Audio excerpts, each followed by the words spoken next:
In this episode, I welcome Dr. Terry Bartmus, who is triple certified as family nurse practitioner, emergency nurse practitioner, and psych mental health nurse practitioner.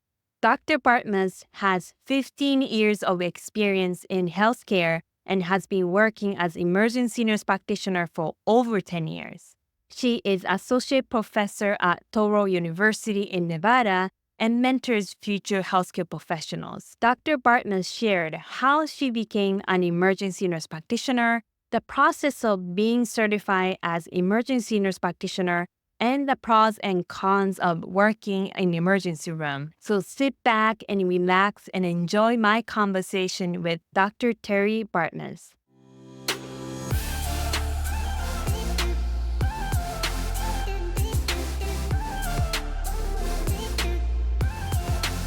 Aloha, I'm Miki Miura, a family nurse practitioner in Hawaii. I've been a nurse practitioner for 10 years, and I absolutely love being a nurse practitioner and the lifestyle that Korea has given me. My passion is mentoring nurse practitioner students and new grad nurse practitioners to build amazing careers so that they can have the freedom of choice on what they want to do and how they want to live. All right, let's get into it. Thank you so much, Dr. Bartmus, for this interview. I'm so excited to talk to you. Thank you. I'm excited to be here. Thanks for the invite. Dr. Bartmus and I met through ANP, American Association of Nurse Practitioners. We are both state liaison. And I'm particularly interested in talking to her because she is triple certified as a nurse practitioner. She is certified as a psychiatric mental health nurse practitioner, family nurse practitioner, and emergency nurse practitioner. So we're going to hear all about that.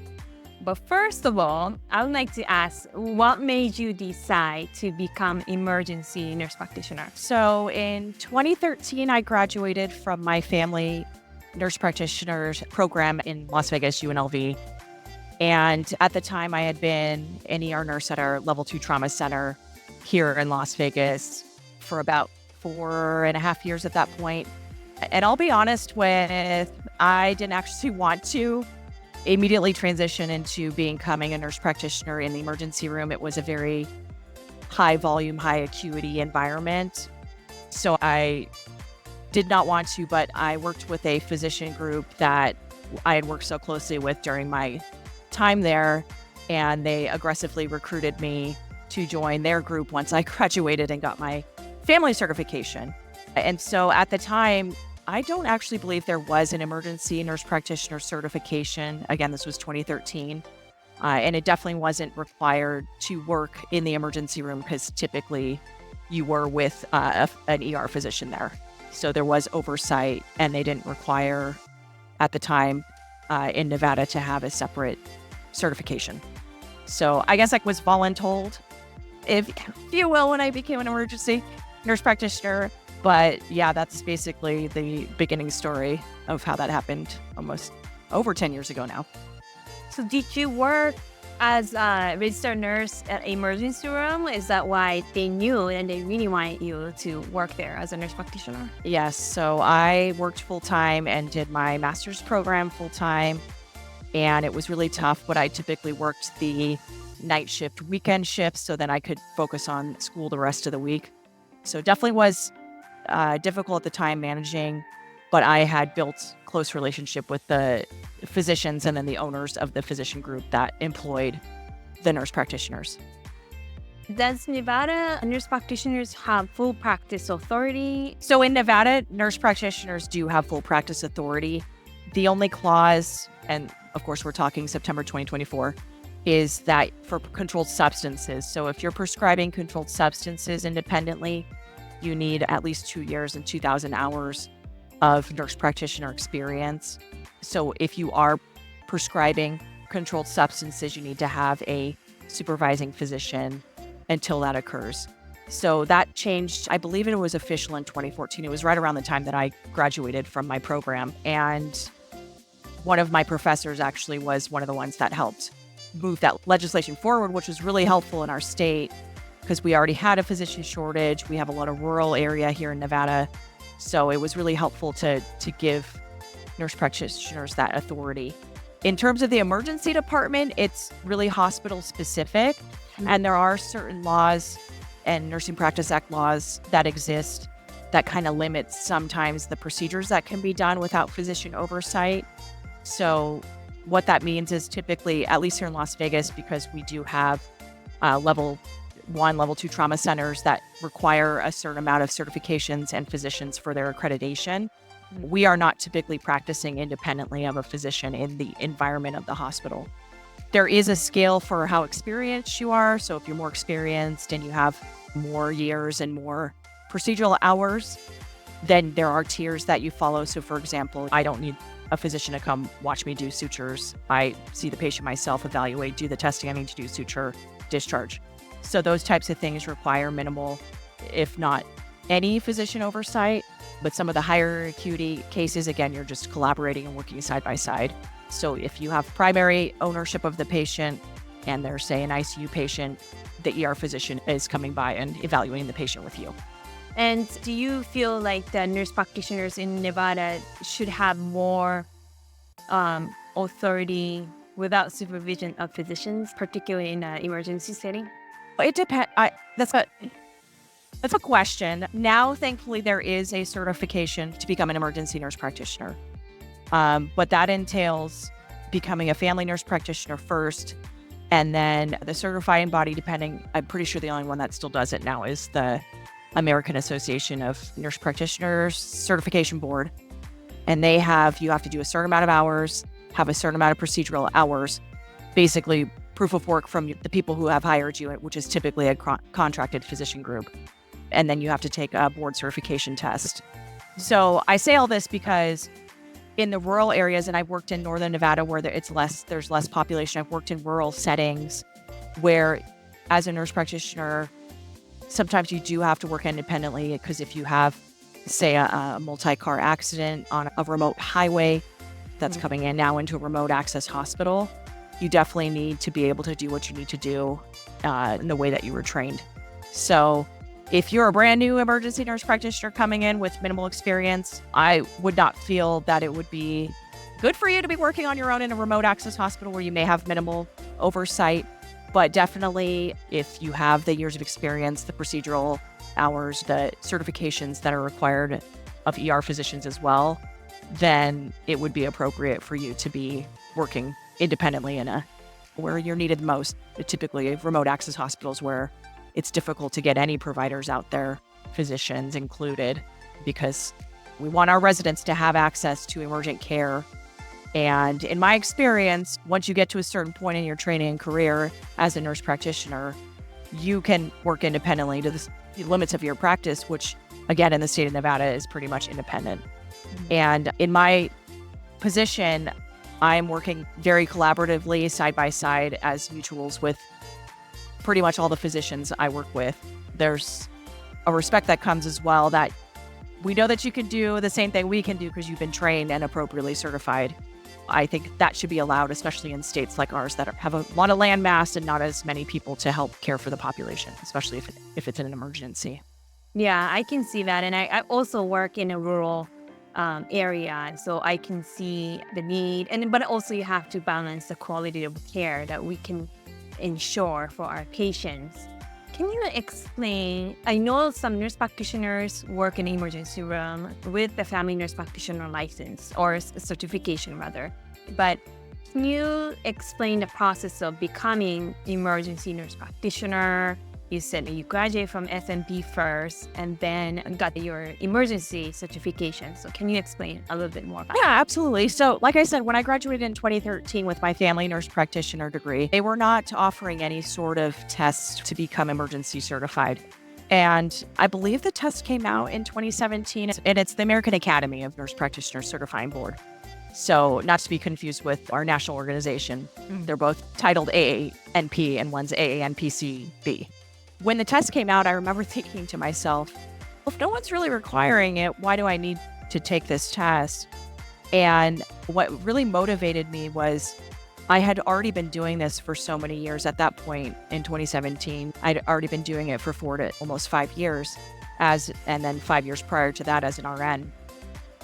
So to me, whenever you're working in an environment and they have a certification for that, you should be getting that certification, because that really shows your competency and your ability that, hey, I work in an emergency room.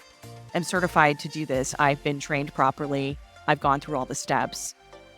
So to me, but it's not always necessary. What is necessary is you do have to be a family nurse practitioner. The reason being is, I guess you can work as a pediatric nurse practitioner in a pediatric specific ER. But if your goal is to become an ER nurse practitioner, that would really limit you, because there, especially in Las Vegas, even though we definitely have over 2 million people, we only have 4 children's hospitals here. And so there wouldn't be a lot of opportunities for you if you're just seeing pediatrics and your goal is to become an emergency nurse practitioner. So that's step 1, family nurse practitioner. Same thing with an acute care nurse practitioner. The reason being, you can't see kids. So now you're working in a emergency setting that sees all ages. And now you're not qualified to see children. And technically you're not qualified to see anything women's health related, because that's not in your training. So the family nurse practitioner, it does require you to learn all those different populations that then qualify you to see those populations, and you get tested and certified. And so in terms of the AANP-CB test, and go on the website to make sure things are up to date. But I believe as of today, you have to have about 2,000 hours. And again, that's going to be certified through your employer. They're going to write a letter stating you've worked this many hours for an emergency.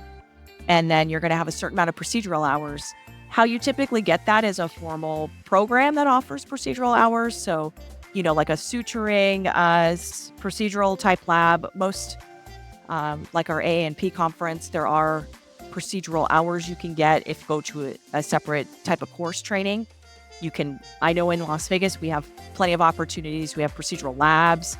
My company has at least annually a simulation type lab where they do train you chest tubes, central lines, intubations, all those types of procedures that you would need to do in the emergency room to be qualified. And then you have to take the board exam. So once you submit all that paperwork, certifying that you're qualified, then you can take the test. And I know nationally there are fellowship programs. So it's in addition to your family nurse practitioner degree. And I know there are very few ER nurse practitioner programs, but they are training you to be FNPs first. You are trained to be a family nurse practitioner first, and then ER is a part of your rotations. So you can be qualified to sit for the exam if you do those paths as well. You just have to prove that you've had the amount of experience and education to sit for the certifying board. So if I understand correctly, there is no emergency nurse practitioner program, like grad school. There is. I know there's a few in Texas. There's none near Nevada, so it wasn't an option. We have very few nurse practitioner programs here in general, and we've never had an emergency nurse practitioner fellowship or program. For those folks, they have BSN and then enter grad school, just like we enter FNP program. But they go to emergency nurse practitioner program, and then they graduate and then get certified only as emergency nurse practitioner. They actually will. They have to take 2 different tests. They have to take family, and they have to take emergency. Oh, so that's like a dual certified program. Essentially, yes, because in order to even be qualified to sit for the ER nurse practitioner exam, at least through American Academy of Nurse Practitioners, is to have your family nurse practitioner education. I had a colleague that taught in a program in Texas. Again, I don't know what university. I'm not sure if it exists anymore, but I'm sure a simple Google search will help if you're interested in going to a dedicated emergency nurse practitioner training program. But I remember he told me that they did have to also get certified and train to be family nurse practitioners as well. So it is, it is a dual certification. But if you take my path, in which there wasn't a formal education program, I basically had at that point 4 years of training and experience. I obviously had the amount of hours I needed when the test was available. So it was pretty easy for me, minus the fact that when you get out of school, you lose your skills of test taking. So I definitely did purchase some board review programs to go through what they would expect for your Because board exam questions are a little bit different sometimes than what's in practice. So Right. you have to brush up on your skills for test taking again. Do you think getting emergency nurse practitioner certification also gives you additional protection in terms of for malpractice lawsuits? It's not that it gets you more protection, it makes you show your qualifications to do your job. So again, if we're comparing ourselves to physician associates or other types of advanced practice providers, they're not required to have certifications specifically. Nurse practitioners are, which I think is a really good thing. Mm-hmm. I don't know of any states that require an emergency nurse practitioner certification to practice in the emergency room. It just has to be family if you're in a family nurse practitioner, if you're in a hospital that sees all ages.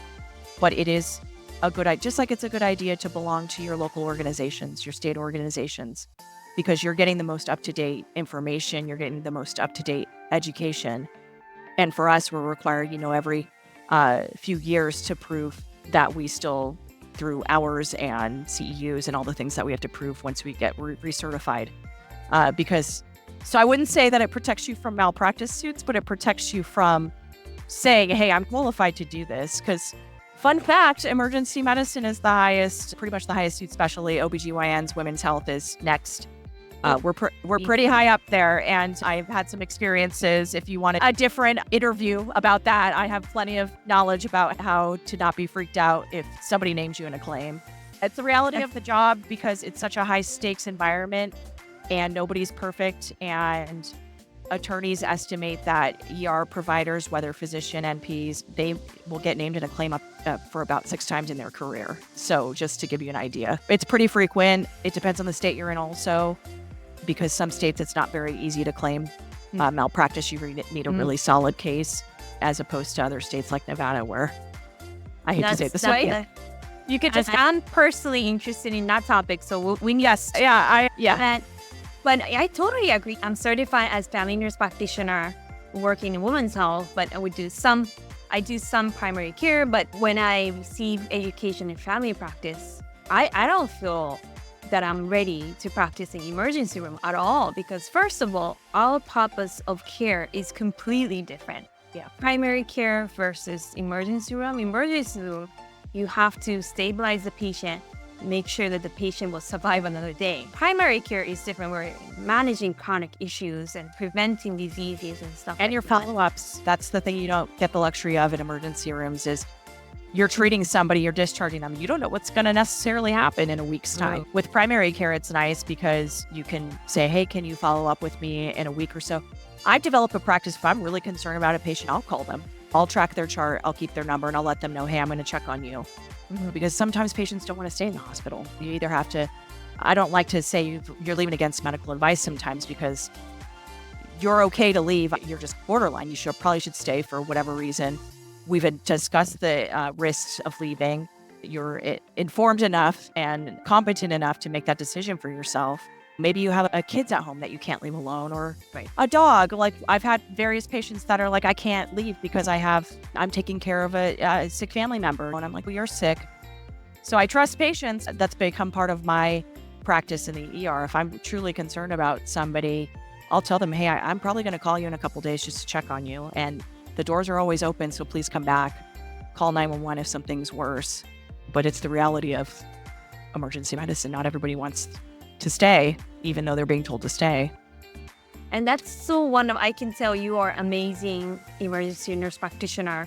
Not everybody does that I know. I am the one who's actually following up the emergency follow-up and ER follow-up. And I know not all emergency providers would do that, but that's so wonderful. And I feel like that's also nurse part of you, that you're assessing a comprehensive situation for the patient and also coordinating the care and assessing the lifestyle and stuff like that. So that's so amazing.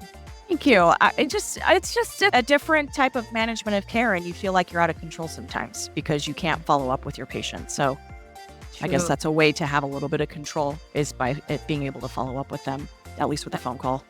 That's so amazing. I'm really thankful that you do that for people in your community. I'm just curious, getting emergency certification, did it give you any raise at all? So in my group that I've worked for, and they've changed hands a couple times over the years, just bought and sold by a national group, they hire also, again, physician associates who are not required to have a separate certification in ER. So it's not really part of the pay scale to say, hey, she has her emergency certification, she should get paid more. Right. That's not part of the pay scale. To me, again, and like we discussed in terms of the malpractice, and it's, to me, I feel like it is very important if there is a certification available to have it, to then prove that, hey, I am competent to do this. I've done all the steps. I've passed the test. I'm recertifying. I'm doing all my continuing education to maintain my licensure. I think that's a way that you could show yourself as well as your patients. Because let's be honest, there's still that common mindset about nurse practitioners versus physician care in terms of, hey, you didn't go through medical school. And I love to tell patients I never said that I did. Yes. So I don't get that as much anymore. Thankfully, I think most people have experienced nurse practitioner and have experienced excellent care. Yeah. And for me, as soon as a patient comes in the door, I'm explaining exactly who I am. I'm giving them an opportunity to say, hey, I want to see a physician. I don't want to see you, which has literally never happened in the last, it happened maybe like once or twice in my career. And it was mainly, I hate to say it this way, over controlled substances. And then I love telling patients that physician's not going to give you that controlled substance either. So mainly that was what it was over. Most patients, they want to know that they've been heard and that you're taking their complaint seriously. Yeah. And I am very communicative with my patients because I want them to understand, even if they have, someone's coming in with stomach pain, their CAT scan comes back non-emergent. They don't have appendicitis. We don't got to send them to surgery.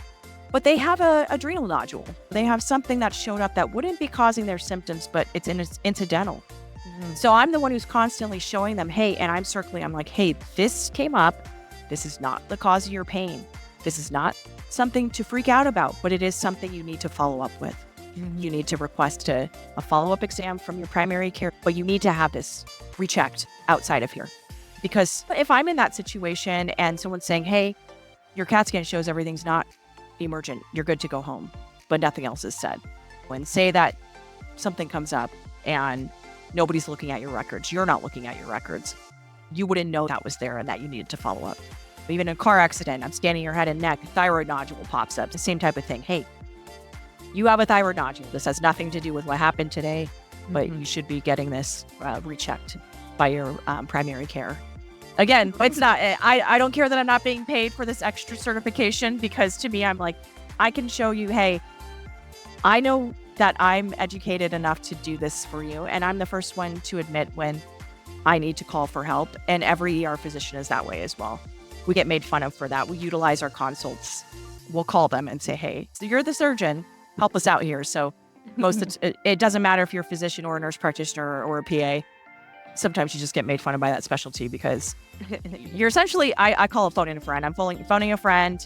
I think we're good, but let's make sure that there's nothing we need to do right now. And that's a luxury of working in ER. I think that's a very huge plus, is that you have a brain trust, if you will, of consultants and the physicians and providers around you that you can bounce things off of.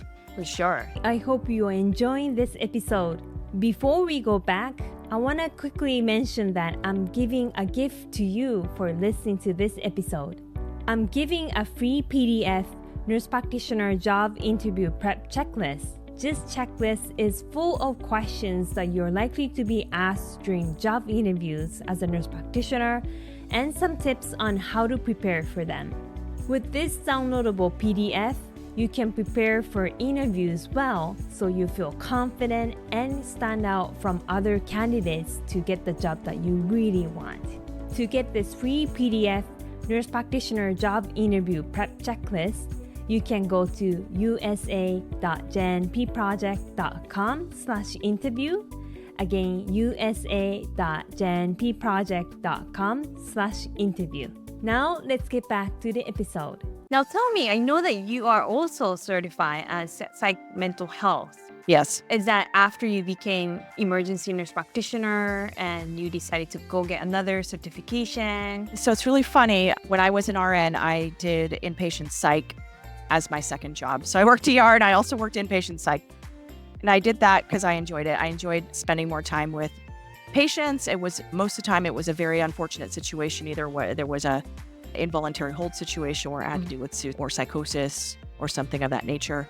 So, I was part of a crisis management team, and I would go around to the ERs as well and assess patients. And I really enjoyed that. And again, at the time, there was not really a separate psych nurse practitioner certification program. A lot of family nurse practitioners, they were practicing psych. And then I know there were programs that existed at that time, because we're talking 2010, 2011, but they weren't really required, at least in the state of Nevada. So when I got out of NP school, the inpatient psych facility did recruit me to become a nurse practitioner for their facility. And I remember telling myself, I don't really want to pigeonhole myself into only being able to do psych. The way my brain works, I was diagnosed adult on ADHD. I definitely had it as a child, but with females, it's not very recognizable because we're not the hyperactive. But when you look at my activity and what I did and the sports I played, the schooling that I did, and all the things that I did, it was like, wow, that makes so much sense.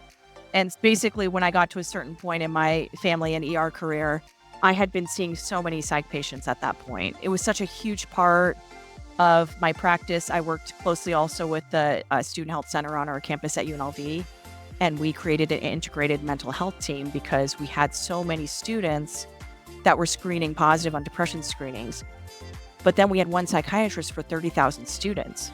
So we had to come up with a way to properly assess and potentially provide medication management for whether it be situation or schizophrenia and bipolar disorder. Sometimes the first symptoms come when you're in college.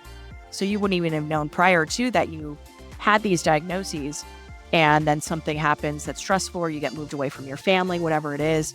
And now all of a sudden you're having a full psychotic episode and you don't know why. I was a part of this team that kind of built this format that was very useful. And we had a mental health treatment team where we'd meet with the psychiatrist at least once a week, and we talk about difficult cases we have and how to medicate. And again, at the same time, I'm working ER, so don't do as I say, not just as I say, not as I do, because I was still working ER, and also there we're getting emergent psychosis, we're getting new onset psychosis, we're a party town, so on the strip we're getting alcohol induced, what have you, a substance abuse. It's just every aspect. It's a rare occasion that you see a patient that doesn't have a mental health component that needs to be addressed. And so for me, I told myself, I said, hey, I'm already doing this. Again, there's a certification out there. I had already actually had my doctorate at that point as well. So I found a program that when you already have your doctorate and you already have your family nurse practitioner, that it was an extra certification. I did that during COVID, and I found I was pregnant a month before the program started, and I just kept going. So that was a wild time, but I'm glad I did, because again, pretty much every aspect of patient care that I've experienced as a nurse practitioner has involved a mental health component. And so even identifying things like serotonin syndrome that in the ER presents very non-specifically. It presents like delirium. It presents like so many different things, and you wouldn't recognize it necessarily. And so that made me more aware in patients that were on certain medications. And the same thing with emergent management. Emergent management, we do it one way in the ER because we don't know any better and we know it works. But the long-term consequences of using the wrong medication just to sedate somebody because it's dangerous can have really long-lasting effects on somebody. And so when I was able to learn, hey, this is a problem, and we know it, we do, but sometimes it's a safety situation for both the patient and the staff. So you do with what the hospital's been doing all this time. Right. And when you're not staying up to date on the newest psychiatric management, emergency management, you may not know this is what you're supposed to be doing, because things change all the time. I graduated from FNP program back in 2014, and we didn't learn pretty much anything about psych mental health during the program. Even in primary care, some of us have to prescribe antidepressants. Oh, absolutely.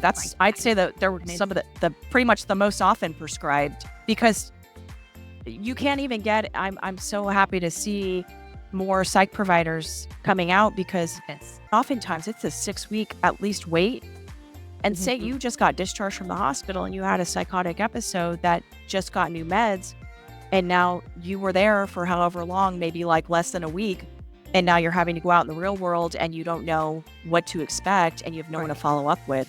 Yeah. It's a problem. And my recent student told me she's learning psych mental health. She took a class about psych mental health during FNP program, and I'm glad to hear that. It makes sense that you have the certification, and you might be even more specialized to the field compared to, let's say, emergency physicians, because I don't know if they receive a long-term formal education for psych mental health like you did. They do, but it's in the realm of emergencies, right? So you need to be able to recognize, hey, this patient is on 2 different antipsychotics. Now their QT is prolonged, and now they could go into torsades, and now we got to give them magnesium and all the things we need to do to lower that QT and get the rhythm normal. Oh, they are also on methamphetamines. So there's a lot of psych emergency management that ER physicians and ER nurse practitioners learn just by being in the environment. And it's really nice when you're in an environment like in Boston. When I did a 1-year travel assignment out there, they had separate psychiatric emergency departments. And I wish every city had them. Because sometimes, especially here in Las Vegas, when there's an overload of people in the emergency, you're not being treated the way that you should be treated. Yeah. And the care that you're given when you're just going through one of the worst episodes of your life, or you feel like you want to harm yourself. Now you're being put in a hold where there's no privacy, there's nobody that really cares. You have security looking at you all the time, and it's important for safety reasons. But when you have staff that aren't necessarily separately trained in therapeutic communication, if you will, it becomes very difficult. And I'm not the expert in communication per se, but I've definitely had to pull a few coworkers aside and say, hey, you have to put yourself in that person's shoes. Just because they have schizophrenia doesn't mean they don't have feelings. You can't talk to people like that. When you have to understand that their social cues are not the same as ours, but you have to recognize that they're not doing this because of you. They're doing this because they're afraid, or because whatever's going on that they felt unsafe in there. And then also I've had patients just tell me flat out, I don't trust the hospital because they're constantly sedating me. Just because, and it is the reality of coming to an emergency room in a psychotic episode, that the staff get worried they're going to be harmed. And that's a fair worry. I've been a part of situations where I've been assaulted, and it may not be anybody's fault, but it's the reality of working in an emergency setting. The violence exists there, and there's ways to limit it, but sometimes it just is what it is. Besides working in a clinical setting, you also teach. Is that correct? Yeah. So what kind of classes do you teach? I teach graduate nurses. I work at a university that only has graduate nursing programs, so master's and doctoral programs. And so mainly I teach nurse practitioners, families specifically at my university currently. And we do have psych mental health portions of the programs. They are required. We have our obstructive clinical simulations that they have to pass off on. And so we do have some mental health cases that you're required to pass to move forward. So that's definitely a mainstay of our program, which is nice. Yeah. There are a couple psych mental health programs in the state of Nevada. They're both newer as well, but we have very good faculty at those programs. And I think, especially in Las Vegas, again, thankfully, we're getting more and more professionals that are also really on board with precepting and creating the next generation of, for a while, we've had a shortage. And so it's just nice that we have a couple programs now that in which these students are still staying locally and staying in Nevada to practice, because we're always top or the bottom of all these terrible statistics of suicide and drug abuse, substance abuse, alcohol abuse, gambling addiction. It's really difficult for people who have a predisposition to an addiction to live in this state, because 24 hours, there's no last call, of alcohol. Right. Marijuana is legal. Gambling, obviously, you can do 24 hours a day. So there's a lot of things that you can get caught up into in Las Vegas. And for a while there, it seemed pretty, really unfortunate for someone who had an addiction to get help. So it's nice that there are programs now, and that also our family programs are promoting, hey, there is a lot of mental health component in your family medicine practice. So that's amazing. And you are a wonderful teacher, and your students are so lucky to have you as a teacher who are actually still working in frontline and teaching real life lessons to them. And I've been told I can be scary for them. I'm not myself scary, but I scare them to go out in the field. But I say, I don't like to sugarcoat. I like to prepare you for they're gonna think the events, and you just have to be prepared for it. And on the other side of the coin, with my psych, I volunteer with it. It's a program that came out, a nonprofit that came out of COVID. It's called the Emotional PPE Project, so personal protective equipment. So I can't remember what state they're based out of, but it's a national nonprofit organization that focuses its mental health line that's free for healthcare workers to call in. And so I noticed in Nevada there was no representatives in our state. I'm not sure if it's because it was a lack of awareness of the actual website, because there's been such an increase in burnout and all those types of things in healthcare workers was happening before COVID. We know that. But I've definitely had a few people reach out, and it's really nice because there is a lot of stigma with mental health and healthcare, and which is insane because the healthcare workers shouldn't be expected to be superhuman. They have personal experiences just like anybody else that can make them feel a certain way. And unfortunately, many work environments don't promote taking care of yourself. True. And like when you're applying for insurance approval, I feel like they ask you a question like, do you have mental health issues? Credentialing, boards for certifications, licensing. I know there's a lot of push to get those types of things changed, but also it shouldn't be used as any sort of disadvantage for somebody. So for me, I've had a few people reach out over the years. I've been volunteering for it since it came out in 2020. So I always encourage my students to make sure you use your resources. The universities at least normally provide a form of a counseling service. There's various hotlines that you can anonymously call into. For us, like I said, we don't track names and locations. You can just purely call in and request to speak with somebody. So I'm grateful that I have my training for those reasons as well, because it's just the reality of our work. So for sure. And some statistics say 1 in 5 Americans have some kind of mental health issues. So I would say it's higher. I would say it's higher because most people won't be honest on those polls. Yeah. So I would say it's higher. Yeah. Now, what are the pros and cons of being emergency nurse practitioner? So for me, like I said, I have some ADHD. So the pros for that is it's a constant stimulating environment. With a cliche, there's never a dull moment. That's true. And that's a huge pro, is that no day is the same. No day is the same anywhere, but you will see so many different things in the emergency room. We joke it's the whole jack of all trades, master of none, because you just see everything. And every day I am thankful for, again, my consults and the people around me, because there isn't a day that goes by in an emergency room that I don't look something up or I don't question, because not everything lands in a clinical box that you can just figure out quickly. So like you said before, our job is to stabilize and make sure there's not something emergent going on that we have to address right then. But then, of course, other things pop up. So it's a challenging environment. So if you're somebody like me that likes to be challenged, you will be challenged. If you're someone like me, I don't like using the word bored. My brain does go to a certain way if I'm not being challenged. So that's the environment. And typically you build some very good trusting relationships with your colleagues, because you have to. You're dealing with life and death, some days more than others. And so it helps to have the people around you that are going through the same thing that you are. Some of my greatest friendships are from early in my career, because you're relying on each other during code. You just build those relationships.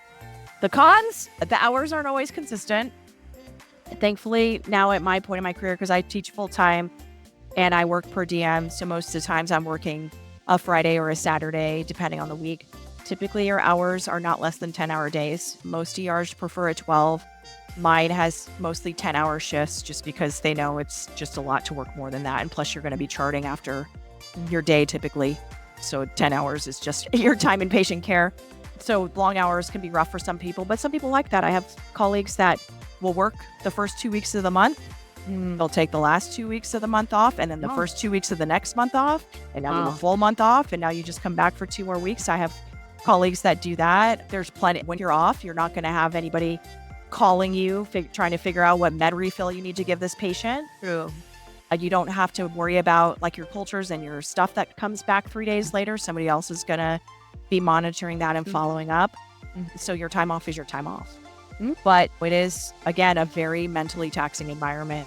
And so you have to make sure that you have your support system. You have to make sure that you're talking to people.